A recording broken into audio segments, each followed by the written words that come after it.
Hello friends, Chanakya coaching classes में एक बार फिर आपका स्वागत है। आज हम कक्षा 10 के लिए जो अध्याय 3 है, दो चरों वाली रैखिक समीकरण, उसके बारे में पढ़ने जा रहे हैं। तो सबसे पहले हम इसमें जो इसका जो इंट्रोडक्शन है वो पढ़ते हैं कि इस चैप्टर में क्या क्या चीज़ें हमें पढ़नी है। जैसे नाम से आपको पता चल रहा है कि दो चरों वाली रैखिक समीकरण, यानी जिसमें कितने चर आने चाहिए, दो चर आने चाहिए। और रैखिक समीकरण से मतलब क्या होता है कि जिसमें चर की जो अधिकतम घात है वो कितनी होती है, एक होती है। तो ऐसा समीकरण जिसमें चरों की अधिकतम घात एक होती है तो उसको हम कहते हैं रैखिक समीकरण। तो आइए स्टार्ट करते हैं। सबसे पहले दो चरों वाली रैखिक समीकरण का व्यापक रूप हम लिखते हैं। a1x plus b1y plus c1।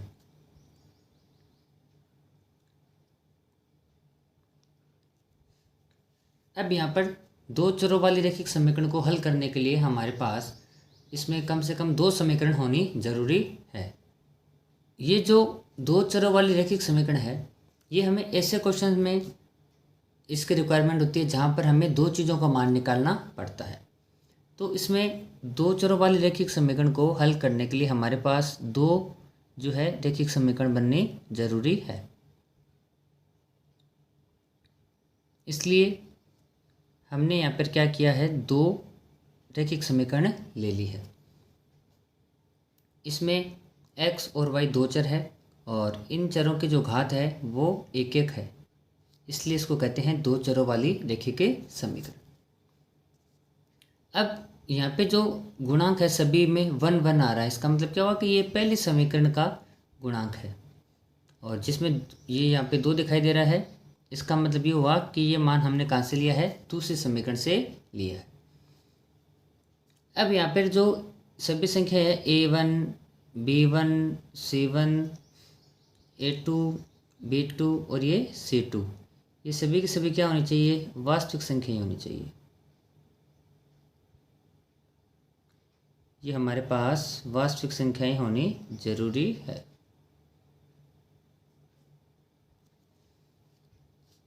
अब बात करते हैं कि इन दो चरों वाली जो रैखिक समीकरण है उनको हल करने की कितनी विधियां होती है। तो सबसे पहले जो विधि होती है वो होती है ग्राफ्य विधि।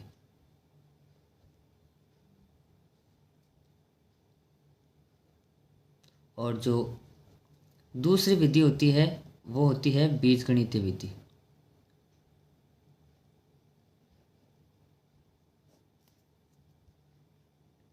इसमें हमें एक बात का ध्यान रखना है कि इसका जो यूज़ कहाँ होता है, जहाँ पर हमें किन्हीं दो चीज़ों का मान निकालना होता है, तो उसके लिए ये दो चरों वाली रैखिक समीकरण बनती है। ग्राफ्य विधि में तो ग्राफ बनाकर जो है इसका हम सॉल्यूशन करेंगे, और ग्राफ्य विधि को हम आलेखी विधि भी कहते हैं। अब बीजगणितीय विधि में हमारे पास 3 विधियाँ आती है। पहली आती है विलोपन विधि,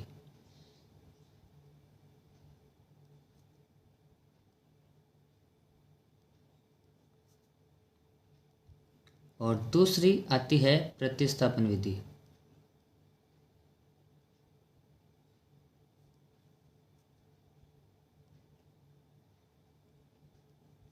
तीसरी ये विधि आती है वज्र गुणन विधि, यानी क्रॉस मल्टीप्लाई मेथड।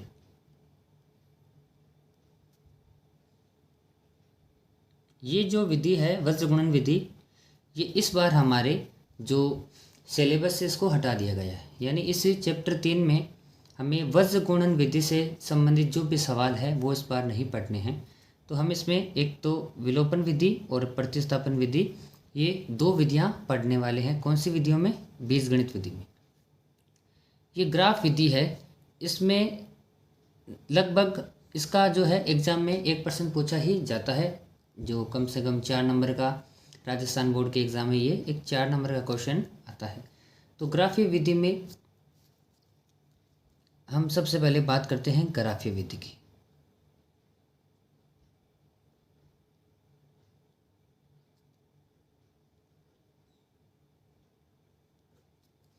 ग्राफीय विधि में जो दो रैखिक समीकरण है उनका हमें ग्राफ बनाकर सरल करना होता है। तो सबसे पहले बात करते हैं कि ग्राफीय विधि में हमें ग्राफ का कैसे पता चलेगा कि किस प्रकार का ग्राफ बनेगा, उसके बारे में चर्चा करते हैं। तो इसके लिए हम क्या करते हैं, अनुपातों की तुलना करते हैं। जैसे A1, B1 और C1, इनकी तुलना A2, B2 और C2 से करते हैं। इसमें 3 कंडीशन आती है। तो पहली कंडीशन हम पढ़ रहे हैं और इसमें सेकंड कंडीशन आएगी और एक थर्ड कंडीशन होने वाली है। तो इसमें अनुपातों की तुलना जब हम करते हैं तो अगर मान लो A1 बटा A2 not equals to B1 बटा B2 के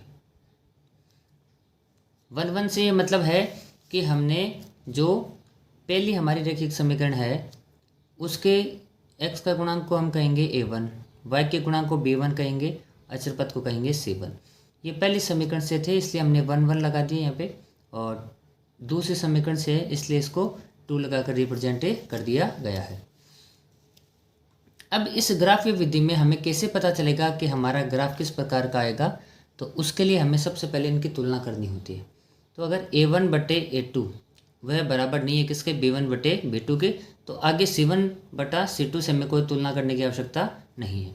तो अगर हमें ये कहाँ से आएंगे, हमारे पास जो भी दो चरों वाली रैखिक समीकरण दी गई है तो उनसे हम A1, B1 और C1, A2, B2 और C2 के मान हम उनसे लेंगे और इसे कंपेयर करेंगे। अगर A1 बटा A2 वो बराबर नहीं होता है किसके, B1 बटा B2 के, तो हमें आगे C1 से तुलना करने की, यानी C वाले अनुपात से तुलना करने की कोई आवश्यकता नहीं है। इस स्थिति में जो ग्राफ है वो रेखाएं क्या करेगी, एक दूसरे को प्रतिच्छेद करेगी।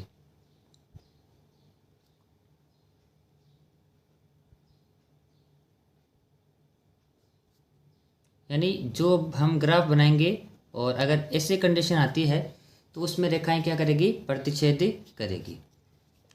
फिर अगर मान लो इसमें सेकंड कंडीशन कि A1 बटा A2 वो बराबर है किसके, B1 बटा B2 के, तो हम आगे वाले से तुलना करेंगे किससे, C1 बटा C2 से। पहली कंडीशन में अगर ये दोनों बराबर नहीं होते हैं तो आगे हमें कंपेयर करने की जरूरत नहीं पड़ेगी। और अगर ये A और B वाले अनुपात बराबर होते हैं लेकिन किसके बराबर नहीं होते हैं, C1 और C2 के बराबर नहीं होते हैं, इस कंडीशन में रेखाएं क्या होगी, समांतर होगी।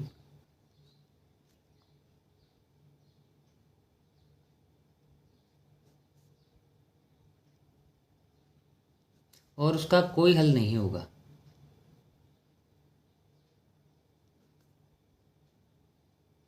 तो इसमें ज़्यादातर सवाल है वो इस कंडीशन से पूछे जाते हैं, रेखाएं क्या करती है, प्रतिच्छेद करती है, तो इसका एक अद्वितीय हल होता है।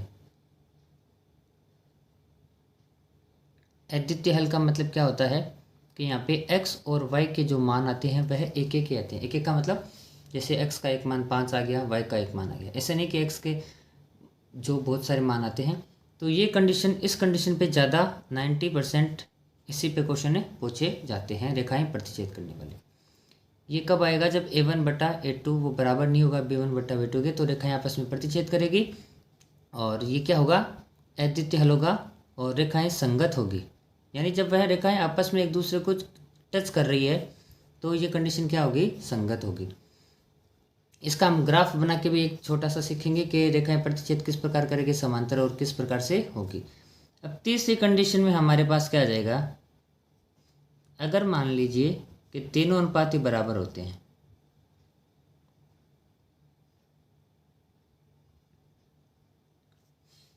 उस स्थिति में रेखाएं क्या हो गई, समपाती हो जाएगी।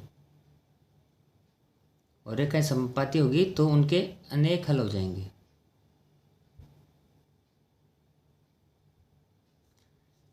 और ये रेखाएं क्या हो गई, संगत होगी। क्यों, अब इनको हम क्या करेंगे, थोड़ा सा समझते हैं कि ये मान लीजिए हमारे पास कोई ग्राफ हमने बनाया है इसका, और रेखाएं क्या कर रही है, प्रतिच्छेद। तो प्रतिच्छेद का मतलब ये हो गया एक जगह पे काट रही है इनको, यानी आपस में मिल रही है, तो उसका क्या मतलब हुआ कि संगत है। और एक बिंदु पे काट रहे, इसका मतलब अद्वितीय हल हुआ। ज़्यादातर 90% क्वेश्चन इसी कंडीशन पे पूछा जाता है। अब इस कंडीशन में मान लो क्या होगा कि रेखाएं समांतर होगी। तो समांतर का मतलब इस प्रकार से, जो रेखाएं एक दूसरे को प्रतिच्छेद नहीं करती है वह कहलाती है समांतरी रेखाएं। तो जब ये आपस में प्रतिच्छेद नहीं कर रही है, आपस में टच नहीं कर रही है, तो ये कौन सी हो जाएगी? असंगत हो जाएगी। तो समांतर रेखाएं जो होती है वह क्या होती है? असंगत होती है और इनका कोई हल नहीं होता है। तो समांतर वाली कंडीशन क्या होती है? A1/A2 बराबर है किसके? B1/B2 के, लेकिन नॉट इक्वल्स टू C1/C2। एक बात का ध्यान रखना है कि अगर पहली कंडीशन बराबर नहीं है तो आगे हमें तुलना नहीं करनी है। तो A1/A2 not equals to B1/B2, इसका मतलब क्या हुआ कि रेखाएं प्रतिच्छेद करेगी और उसका अद्वितीय हल होगा और ये जो है ये रेखाएं क्या हो गई? संगत हो जाएगी। सेकेंड कंडीशन A1/A2 बराबर है किसके? B1/B2 के और नॉट इक्वल्स टू C1/C2। इसका मतलब रेखाएं समांतर होगी और इसमें कोई हल नहीं होगा। जब आपस में टच नहीं कर रही है तो ये क्या हो जाएंगी? असंगति हो जाएगी। और तीसरी कंडीशन आती है हमारे पास A1/A2 is equals to B1/B2 is equals to C1/C2, यानी तीनों अनुपात अगर बराबर आ जाते हैं तो रेखाएं संपाती होगी, अनेक हल होंगे और जो रेखाएं हैं वो क्या हो जाएगी? संगत हो जाएगी। अब ये कंडीशन हम समझते हैं। इसका अगर ग्राफ बनाएंगे तो किस प्रकार आएगा? इसका ग्राफ ये आएगा कि जब लाइन को हम बढ़ाएंगे तो ये एक के ऊपर एक लाइन आएगी ऐसे। तो इसमें क्या होगा कि ये हर जगह एक दूसरे क्या कर रही है? प्रतिच्छेद कर रही है, तो उसके अनेक हल हो जाते हैं अपरिमित रूप से। तो सबसे पहले ये कंडीशन से हमें पता चल जाएगा कि इसमें हमारे जो रैखिक समीकरणों की जो प्रवृत्ति है वो किस प्रकार की होगी। रेखाएं प्रतिच्छेद करेगी, रेखाएं समांतर होगी या संपाती होगी। तो ये जो अपना दो चरों वाला रैखिक समीकरण है, इसमें हमारे पास सबसे पहले ग्राफीय विधि हम पढ़ेंगे। तो कुछ एक उदाहरण लेके हम समझते हैं और देखेंगे कि किस प्रकार से ग्राफीय विधि जो हल की जाती है। बड़ा ही आसान सा टॉपिक है। ग्राफ बनाना हम छोटी क्लासों में भी सीख चुके हैं पहले से। तो आइए एक दो उदाहरण लेके जो हम इसका ग्राफ के सवाल करते हैं। आइए एक उदाहरण के साथ समझते हैं कि ग्राफ किस प्रकार से बनाया जाता है। तो हमने यहाँ पे दो रैखिक समीकरण लिए हुए, दो चरों वाली, x + 3y = 6 और 2x - 3y = 12। देखो ये जो हमने समीकरण ली है ये एक अलग प्रकार की यानी विशेष प्रकार की कंडीशन है। तो एकदम से आसान ट्रिक आपको बताई जाएगी। सबसे पहले हमें क्या करना पड़ेगा? हर एक समीकरण से दो बिंदु लेने हैं जिनके माध्यम से हम जो है इसका ग्राफ बनाएंगे। एक रेखा खींचनी पड़ेगी। एक बात ध्यान रखना, हमें दो बिंदु से ज़्यादा बिंदु इसमें नहीं लेने हैं। दो बिंदुओं में ही अपनी जो है समीकरण बन जाएगी, रैखिक समीकरण बन जाएगी, या कह सकते हैं इसकी एक रेखा बन जाएगी। तो दो बिंदुओं से आपको ज़्यादा बिंदु नहीं लेने। हमें सबसे पहले ये देखना है कि इसमें जो कंडीशन आती है वो आसान सी है। यहाँ पे x का गुणांक क्या है? x के गुणा में कुछ नहीं है, इसका मतलब x का गुणांक कितना है? 1 है। और यहाँ पे y का गुणांक कितना है? 3।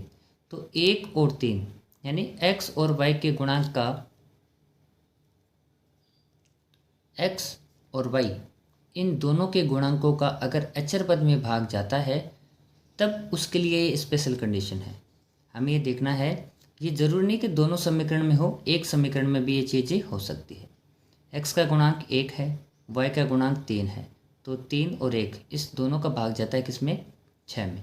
तब सबसे हमें पहले क्या करना है, एक बार तो हम x = 0 रख देंगे और एक बार क्या रख देंगे? y के बराबर 0 रख देंगे। तो सबसे पहले क्या करते हैं, x = 0 रख देते हैं।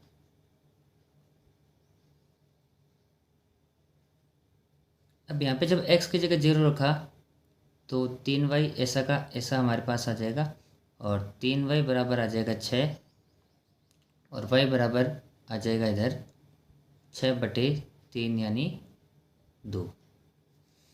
जब हमने इस समीकरण 1 में x का मान 0 रखा तो y का मान हमारे पास कितना आ गया? 2 आ गया। फिर वापस समीकरण 1 से अब x का मान 0 रखा है तो इस पर किसका रख देते हैं? y = 0 रखने पर y बराबर 0 रखने पर।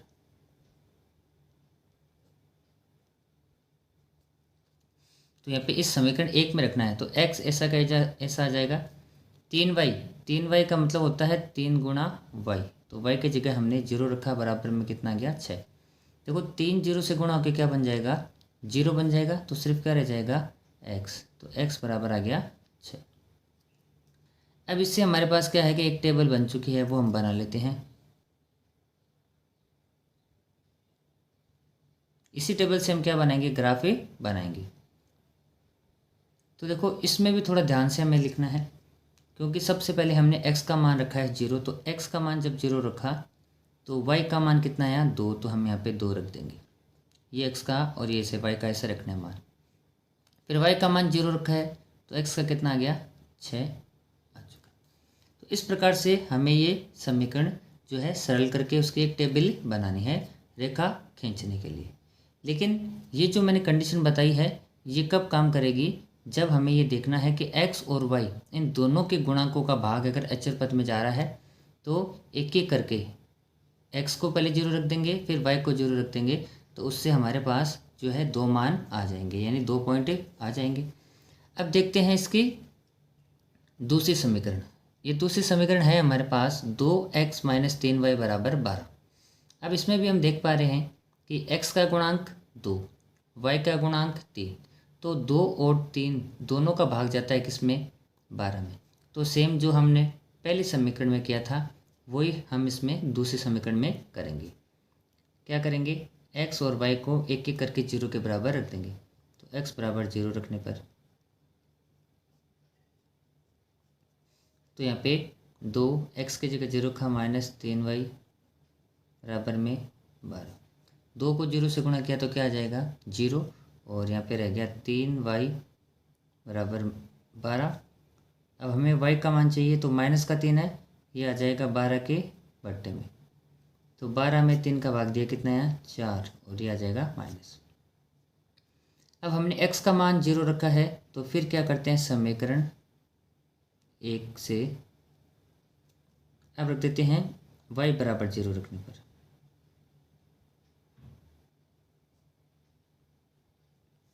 अब इस समीकरण में 2x तो ऐसा कैसा आ जाएगा -3y, y का मान कितना रखते हैं 0 रखते हैं, बराबर में 12।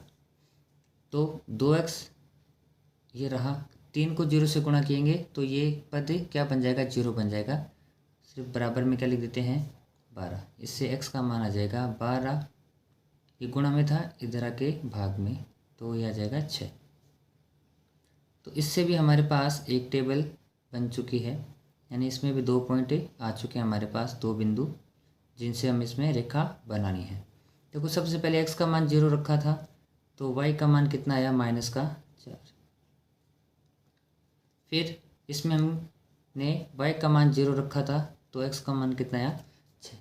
स्टूडेंट्स एक चीज़ आपको ध्यान में रखनी है कि अगर हम दोनों टेबलों में कोई हमारा मान जो सेम आ रहा है, जैसे ये बिंदु सेम आ रहा है 6 0 6 0, इसका मतलब हमारा ग्राफ इसी बिंदु पर काटेगा।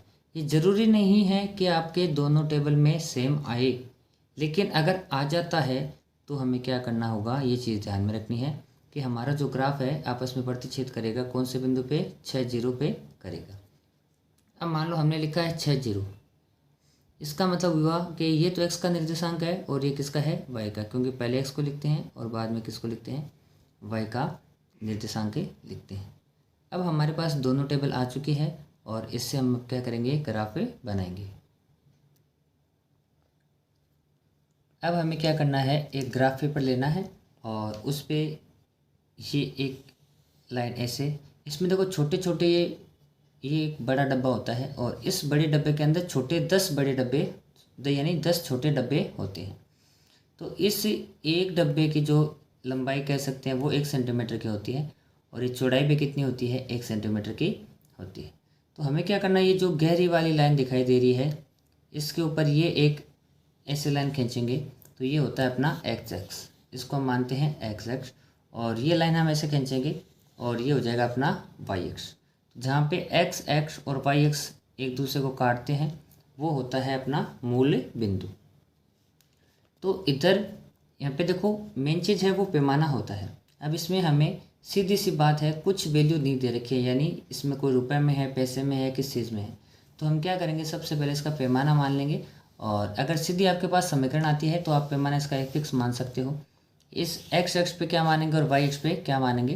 तो पैमाना एक्स एक्स पे 1 सेंटीमीटर। 1 सेंटीमीटर का मतलब क्या हुआ कि ये जो एक डिब्बे के बराबर दूरी है ना, वो हमने क्या मान ली है, 1 इकाई के बराबर मान ली है।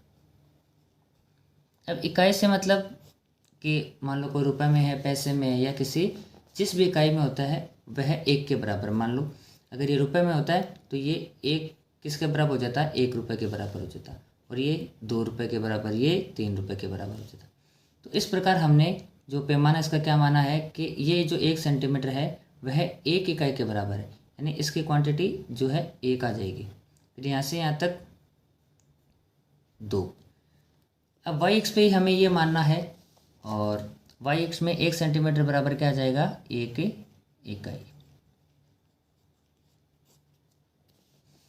तो इधर भी देखो एक्स एक्स पे हमने 1 2 3 4 5 6 7 8 9, और इधर एक्स प्लस का आता है, इधर इस साइड में एक्स किसका आएगा, माइनस का आने वाला है। देखो आप देख पा रहे हैं कि इधर एक्स प्लस का आएगा, इधर आता है एक्स माइनस का। ऊपर वाई जो प्लस में आएगा और नीचे वाई क्या आएगा, माइनस में आएगा। तो ये सारी प्रोसेस करने के बाद में हमें क्या करना है, ग्राफ बनाना है। तो आइए स्टार्ट करते हैं। सबसे पहले हम अपनी जो पहली टेबल देखते हैं। जो पहली टेबल है अपने पास वो है अपनी पहली समीकरण से जो हमें मिली है, वह कौन सी है, 0 और 2। ये इसको ढंग से समझना ज़रूरी है कि ये हमारे पास एक बिंदु जो लेते हैं हम इस प्रकार लेते हैं। ये अपना एक बिंदु गया, यानी इसको अगर लिखेंगे तो क्या लिखेंगे, 0 2। तो x की वैल्यू कितनी है, 0। एक बात और बता देना चाहूँगा कि इस x अक्ष पे y का मान 0 होता है, और इस y अक्ष पे x का मान क्या होता है, 0 होता है। तो x 0 यानी यहाँ पे मूल बिंदु होता है, यहाँ पे x का मान भी 0 होता है और y का मान भी क्या होता है, 0 होता है। तो x का मान 0 और y का 2। तो देखो x का 0 है तो हमें यही रहना है, क्योंकि इसी बिंदु पे x का मान क्या होता है, 0। फिर y का कितना दिखाई दे रहा है, 2, और y किसका है, प्लस का। तो देखो यहीं से हम ऊपर की तरफ चलेंगे, 1 और 2, तो ये y का मान क्या आ गया, 2। x का 0 था तो हमें ये रहना है, और y का 2 वो भी प्लस का, तो प्लस है, y ऊपर की तरफ आता है, तो 1 और 2। तो ये हमारा पॉइंट क्या आ गया, 0 और 2। उसके बाद में जो दूसरा पॉइंट है, x का मान उसमें क्या है, 6 प्लस का।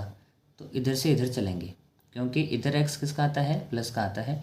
तो 1 2 3 4 5 6, तो यहाँ पे 6। फिर यहीं से हमें y की वैल्यू लेनी है, लेकिन y की वैल्यू कितनी है, 0। तो हमें यहीं पे ही रहना है, क्योंकि इसी बिंदु पे y का मान क्या होगा, 0। तो इस प्रकार हमारे पास इससे पहली रेखा से 2 बिंदु जो आए थे उससे हमने क्या कर दिया है, इस ग्राफ पे अंकित कर दिया है। और अब हमें क्या करना है, इन दोनों बिंदुओं को आपस में मिलाना है।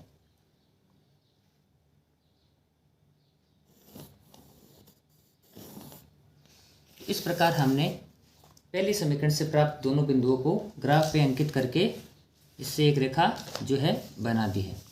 अब बात करते हैं दूसरे जो समीकरण से हमें वैल्यू मिली थी उसकी बात करते हैं। इसमें जो ये एक बिंदु हमारे पास क्या है, 0 और माइनस का 4। देखो x की वैल्यू यहाँ पे 0 होती है, फिर y की वैल्यू आ रही है माइनस का 4। ऊपर y होता है प्लस का और नीचे की तरफ होता है माइनस का। तो हमें क्या करना होगा, नीचे की तरफ जो यहाँ से चलना पड़ेगा। तो देखिए यहाँ पे x का मान ये देख पा रहे हैं कि जो x का मान कितना है, 0। तो हमें यहीं से स्टार्ट करना है, क्योंकि इधर x का क्या होता है, 0 ही होता है। और y की वैल्यू माइनस का 4, तो नीचे की तरफ आना है, क्योंकि y नीचे माइनस का होता है। 1 2 3 4, तो एक बिंदु तो हमारे पास ये आ गया, और इस बिंदु का नाम है 0 और माइनस का 4। आप चाहो तो बिंदु लिख सकते हो, वरना सीधा भी लिखोगे तो भी चल जाएगा। अब दूसरा बिंदु क्या है, 6 और 0। ये हम पहले भी अंकित कर चुके हैं। तो x का मान यहाँ से देखो इधर, क्योंकि इधर x का मान प्लस में आता है और x का माइनस में होता है, तो इधर चलते हैं। x का मान 6 है तो यहाँ से चलेंगे 1 2 3 4 5 6, ठीक है। और y की वैल्यू है 0। अब 0 का मतलब है हमें यहीं रुक जाना है, ना तो ऊपर की तरफ चलना है ना नीचे की तरफ, क्योंकि y की वैल्यू क्या है यहाँ पे 0। इस बिंदु पे हम कितनी बार आ गए, 2 बार आ चुके हैं। ठीक है, तो अब दूसरे समीकरण से प्राप्त हमारे पास दोनों बिंदु हमने यहाँ पे जो है अंकित कर दिए हैं। अब इन दोनों बिंदुओं को हमें क्या करना है, आपस में मिलाना है। तो इस प्रकार हम देख पा रहे हैं कि ये दोनों रेखाएं कहाँ प्रतिच्छेद कर रही है। तो देखो यहाँ पे क्या लिखा हुआ है, 6। तो इधर देखेंगे x का मान ये है x, कौन सा x है ये, x। तो x पे ये x की वैल्यू कितनी है, 6, और y की वैल्यू x पे y की वैल्यू क्या आती है, 0। तो हम कह सकते हैं कि हमारे पास x की वैल्यू तो आ गई है 6 और y की वैल्यू क्या आ गई है, 0 आ चुकी है। इस प्रकार ये हमारा जो है ग्राफीय विधि से किसी भी दो चरों वाली रैखिक समीकरणों को सरल करने की विधि है। तो स्टूडेंट्स, बड़ी ही आसान सी विधि है, बस आपको समीकरणों को सरल करके उनसे जो टेबल बनानी है और उन टेबल को इस ग्राफ पे अंकित करना है, और जहाँ पे रेखाएं प्रतिच्छेद कर रही है तो उसका अद्वितीय हल है। देखो, यानी x और y के हमारे पास एक एक के मान प्राप्त हुए हैं। अब ग्राफ का एक एग्जाम्पल और लेके ग्राफ को समझते हैं। हमारे पास यहाँ पे दो समीकरण ली गई है, दो चरों वाली रैखिक समीकरण। अब आइए इस पहले समीकरण को हम सरल करते हैं। जैसा कि हमने पहले उदाहरण में आपको बताया था कि x और y इन दोनों के गुणांक का अगर इसमें भाग जा रहा है तब तो एक बार x को 0 रख देंगे और एक बार y को 0 रख देंगे, तो हमारे पास दो बिंदु प्राप्त हो जाएंगे। अगर ऐसा नहीं हो तब हमें क्या करना है कि यहाँ पे देखो, ये जो प्लस की वैल्यू है इसको हम इधर रख लेंगे, यानी x को इधर रखा हमने और इस 2y को इधर भेजेंगे तो यह आ जाएगा 4। 2y माइनस का था, इधर आके किस में आ जाएगा, प्लस में आ जाएगा। अब इससे x की वैल्यू आ जाएगी, गुणा में 3 है और इधर आके ये आ जाएगा, भाग में आ जाएगा। अब देखो इसमें हमें क्या करना होगा, y की वैल्यू रखेंगे और हमारे पास किसकी वैल्यू आ जाएगी, x की वैल्यू आ जाएगी। हमें यहाँ पे सिर्फ दो मान चाहिए और ज़्यादा वैल्यू हमें इसमें रखनी नहीं है, क्योंकि दो बिंदु से अपनी जो है ग्राफ की जो रेखा है वो बन जाएगी। अब देखिए, सबसे पहले आपको क्या करना है कि अगर नीचे 3 आ रहा है तो आप पहले इसको छुपा लो। देखो 4 में 3 का भाग नहीं जा रहा है, अगर भाग चला जाता है तो इस पद को क्या बना दो, 0 बना देंगे। और कब 0 बनेगा, y का मान 0 रखने पर, क्योंकि 2y का मतलब होता है 2 गुणा y। तो अगर इसको हम हटा के देखेंगे कि भाई अगर 4 में इसका भाग जाता है तब तो इसको 0 बना देते। अब 4 में 3 का भाग नहीं जा रहा है तो उस कंडीशन में क्या करना पड़ेगा वो चेक करते हैं। और फिर ये देखते हैं कि 4 में ये चीज़ प्लस है तो जोड़ देंगे और घटा, अगर माइनस है तो घटा के देखेंगे। तो 4 + 2 कितना हो गया, 6, और 6 में 3 का भाग जाता है आसानी से। इसका मतलब इस वैल्यू को हमें 2 ही बनाना है। तो y का हम ऐसा मान क्या रखें कि ये 2 बन जाए, इसका मतलब y का मान हमें 1 रखना पड़ेगा। मतलब क्या हुआ कि 4 में 2 जोड़ने पे 6 आता है और 6 में 3 का भाग पूरा पूरा जाता है। तो इस 2y को 2 ही बन जाए, यानी y का मान ऐसे क्या रखें कि ये पूरा पद है वो 1 यानी 2 बन जाए। तो y का मान जब हम 1 रख देते हैं तो ये बन गया 2 गुणा 1 यानी 2 बन गया, और 4 + 2 कितना होता है, 6, और 6/3 कितना होता है, 2 होता है। तो इस प्रकार हम आसानी से है जो ये पता कर सकते हैं कि इनमें क्या क्या मान आएंगे। अब देखो, जब एक मान आ जाता है तो हमें इसमें ज़्यादा फिर दूसरे मान के लिए सोचने की ज़्यादा जरूरत नहीं पड़ेगी। क्यों, जैसे जो मान हमने रखा है ना उसमें ये नीचे वाली संख्या जोड़ देंगे या घटा देंगे। तो देखो 1 में 3 जोड़ते हैं अगर तो कितना आता है, 4। इस बार हमारा जो नया मान क्या हो जाएगा, 4 हो जाएगा। 1 में 3 जोड़ दो या 1 में से 3 घटा देंगे, वो मान हम अगले यहाँ पे y की जगह रख देंगे। तो 1 और 3 4 हो गया, तो हमने यहाँ पे रखा, क्योंकि फिर हमें ये देखने की जरूरत नहीं पड़ेगी कि किस में 3 का भाग जाएगा या नहीं जाएगा। हमें ऊपर एक ऐसी संख्या बनानी है जिसमें 3 का पूरा पूरा भाग चला जाए। तो देखो 4 दूनी 8, गुणा करने पे 8, और 8 और 4 कितने आ गए, 12, और 12/3 का मतलब हो गया 4। तो यहाँ से हमारे पास यहाँ पे दो बिंदु हमें मिल चुके हैं हमारी रेखा बनाने के लिए। तो इसमें इस टेबल को भी ढंग से मान देख के बढ़ना है। देखो y का मान हमने रखा 1, तो x का मान कितना आया 2। फिर y का मान हमने रखा 4, तो x का भी कितना आया है 4। ये हो गई पहले समीकरण से हमारे पास टेबल प्राप्त। अब बात करते हैं दूसरे समीकरण की। इसमें हम देख पा रहे हैं कि y का गुणांक क्या है 1 है, तो हम क्या करेंगे, इसको दूसरे पक्ष में भेज देंगे। अगर इसको दूसरे पक्ष में भेजते हैं तो क्या आएगा, y बराबर 5 - 2x। ये हमने ऐसा क्यों किया है, क्योंकि इसका गुणांक 1 है, तो यहाँ से कोई संख्या इसके बट्टे में नहीं जाएगी, और बट्टे में नहीं जाएगी तो हमें ये देखना नहीं पड़ेगा कि ऊपर ऐसी संख्या बने जिसमें नीचे वाले का भागे चला जाए, क्योंकि इसके नीचे कुछ है ही नहीं। अब हम अपनी मर्जी से x का मान कुछ भी रख सकते हैं, तो हमारे पास y का मान आ जाएगा।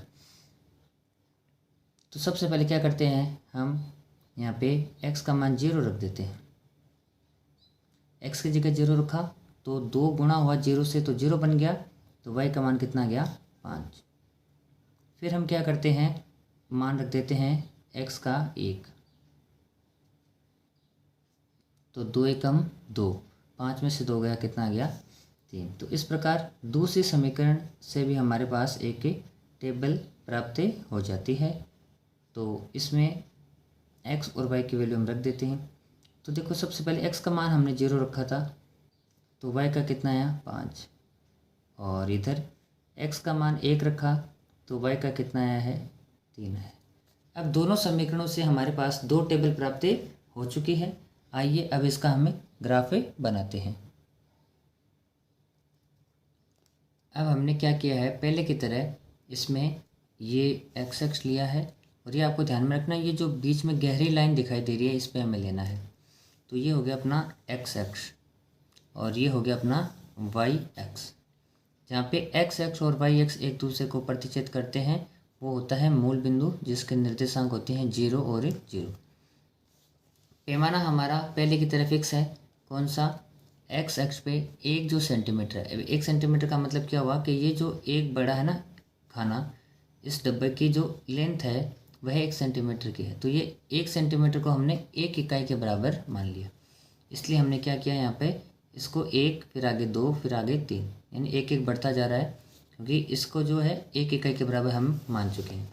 और ये पैमाना हमने वाई एक्स पे लिया है, 1 सेंटीमीटर वो 1 इकाई के बराबर ही हो गया। तो इधर x की वैल्यू प्लस में आती है तो हमने प्लस में लिख रखा है, और इस साइड में अपनी x की वैल्यू माइनस में आती है। तो देखो पहला तो 0 होता है, इसको छोड़ के लिखना है, इधर -1, फिर -2, -3, -4, और y ऊपर आता है प्लस में, तो इसको छोड़ दो, फिर ये 1 2 3 4 ऐसे, और नीचे की तरफ जो y है माइनस में आएगा। अब हम इसका ग्राफिक बनाते हैं। तो जो हमारे पास जो दो हमारे पास रेखा हुई थी उनके हिसाब से हमारे पास 2 टेबल प्राप्त हुई है। जो पहली टेबल है उसका हम इसमें रेखा बनाते हैं। पहली जो हमारे पास है टेबल, उसके अकॉर्डिंग पहला बिंदु क्या आ रहा है 2 और 1, यानी इसमें x की वैल्यू 2 है और y की वैल्यू कितनी है 1। तो हम यहाँ से देखो चलना, हम यहाँ से अब दोनों प्लस प्लस के हैं, तो x प्लस का इधर आएगा, तो x की तरफ चले 1 और 2 यहाँ, फिर y का मान कितना है 1, तो x का मान 2 यहाँ पे चले थे, y का 1 चलना है प्लस में, तो यहाँ से y ऊपर की तरफ आएगा, ये आ गया 2 और 1। फिर से समझिए, x का मान 2 प्लस में, तो इधर से चले 1 और 2। अब y का मान कितना है 1, तो हमें इसी बिंदु से y की तरफ यानी ऊपर की तरफ चलना है, ताकि यहाँ से देखने पे हमें दिखाई दे कि y की तो 1 आ रहा है और x का कितना आ रहा है 2। तो इस जगह से हमने 1 आगे चले y की तरफ, ऊपर की तरफ चलना है तो y का मान प्लस में, नीचे की तरफ चलना है तो y का मान माइनस में। अगला बिंदु है 4 और 4, यानी x का मान 4, तो यहाँ से देखो 1 2 3 4। अब y का मान भी कितना है 4 प्लस का, तो ऊपर की तरफ चलेंगे 1 2 3 और ये 4। अब देखो यहाँ से देखने पे x का मान भी कितना है 4, और इधर भी y का मान भी कितना है 4। तो ये हमारे पास पहली रेखा हमें प्राप्त हो चुकी है। यहाँ पे दोनों बिंदुओं को हम मिला देंगे।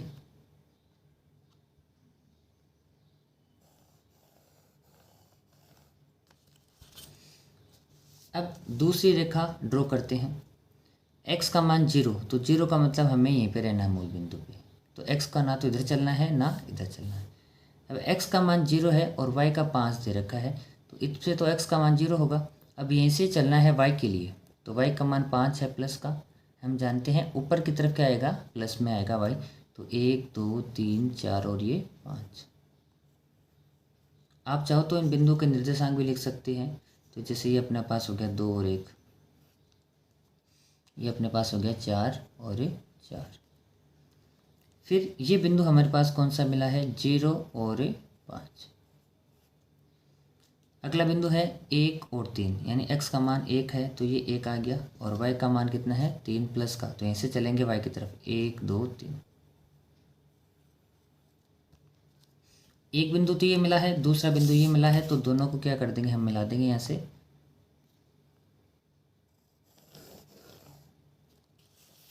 अब ये रेखाएं कहाँ पे प्रतिच्छेद कर रही है, इस बिंदु पर। तो ये हमारा हल हो जाएगा। देखो कौन सा, 2 और 1। अब यहाँ पे x का मान कितना है, देखो ये x की तरफ देखेंगे 2 और इधर देखेंगे y की तरफ, तो कितना है 1। इसका मतलब हमारा जो हल है वो ये है, यानी x तो बराबर कितना आ गया 2 और y बराबर कितना आ जाएगा